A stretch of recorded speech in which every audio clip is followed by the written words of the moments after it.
You know, none of us are too old to learn. So I got schooled the other day. So ever since I can remember, I've always used the word chav.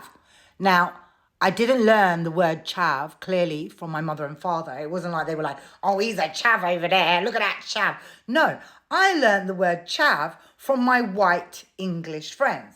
Now, I was always under the impression that the word chav was just like another word for a geezer. You know those geezers that you say, oh, hey, what's going on, mate? I just thought it was that.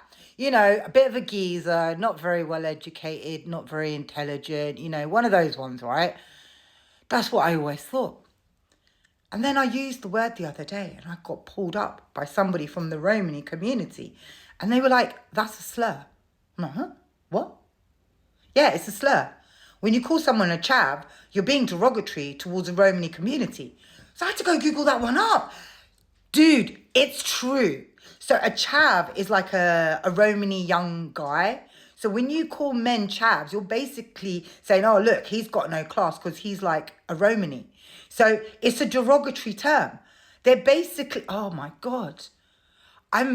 First of all, apologies to anyone I've ever called a chav in my life. I had no idea.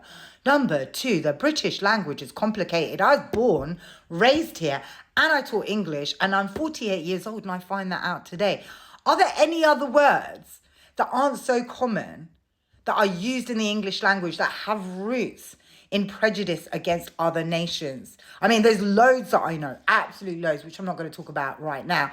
But this is a new one. This is a new one. And I really thought that I knew my shit. But clearly I don't. So if there are more words like that, please let me know. Because going forward, I will never, ever call anyone else a chav again. Like, I'm absolutely disgusted that people thought that this was an okay word to add to our dictionaries and to our linguistics.